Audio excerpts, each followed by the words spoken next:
Hi guys, it's Joey and it's time for this week's dubious drawing with me.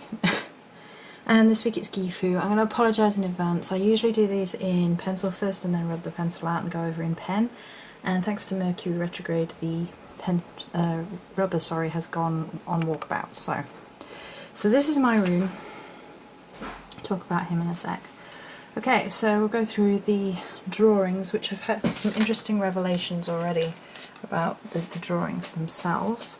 So this is associated with ash and or elm, which I've already had influenced me yesterday or day before, and I wonder if it was connecting to the energy shifting into this room. I will save that for the video thing though. So we have the cross of Gifu and blessings, gift from the gods written in the side. Gifu, by the way, is the modern version of the Nordic name for it. Gibo is ancient Germanic or something like that. Okay, so we have a cup here with some light shining on it. I thought I drew this without looking into the imagery too much.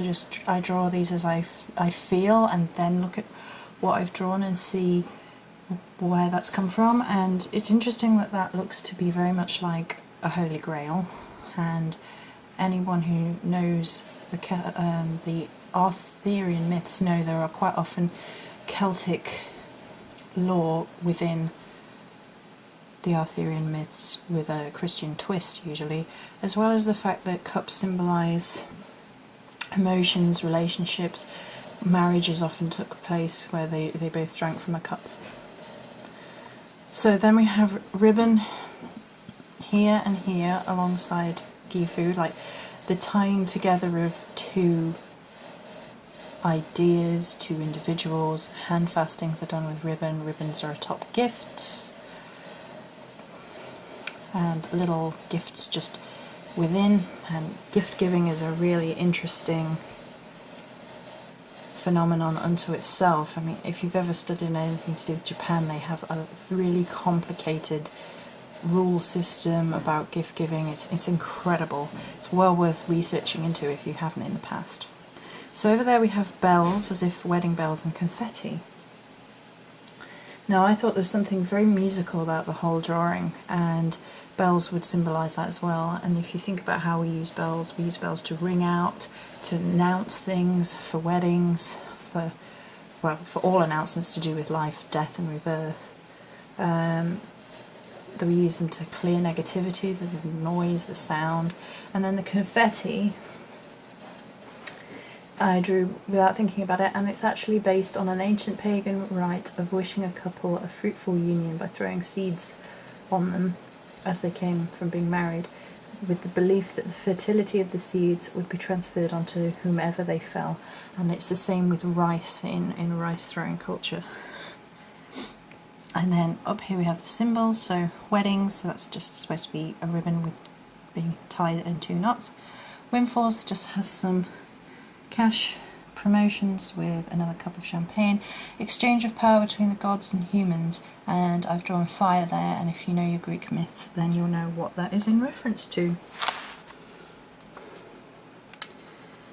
So I really like the Gifu drawings. I think there's some very interesting symbology going on already. Things that I've picked up just from drawing. There's been lots and lots of messages just from the drawings themselves. And sometimes it doesn't really work like that. It's like, and then within a couple of days it all stopped to become clear, but this is already there. So let's just show you the rune. So this is my Gifu rune. And it's a beautiful rune. It's quite light, quite it's a real mixture. And if you asked me, that would be a mixture of divine and mundane.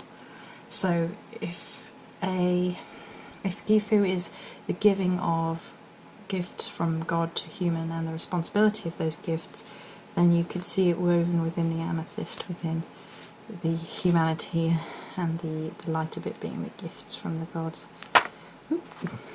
It's also, oh gosh, I forgot what the name is. It's like a little obelisk, if you look at the shape of it. Right, let's put it over here, put it in here. I think it looks like a little obelisk. I've got a rhodonite on my Morrigan altar which is the same shape, and that is a goddess stone. I was going to say god stone, but it's a goddess stone, and has images within the stone on my altar, and this is the exact same shape, which is interesting. It has a very cool energy. All these runes start off having a very cool energy, and there's something excitable about it. I'm going to be interested to see the serious side of Gifu, because again, this is a rune which some people claim have no negative side, but then I would have said that would have been the negative side. And also, let us not forget that crossing things out is a negative thing, like when it's wrong, eat, as opposed to a tick. So I don't know, I will feel the energies as we go on through the week, and I hope you enjoyed this video. Neighbours are apparently smashing already, so we will finish up. And I just wanted to leave you with one more thought. Gifu means gift from the god, and my first name means gift from the god. I hope you enjoyed this video. Many blessings.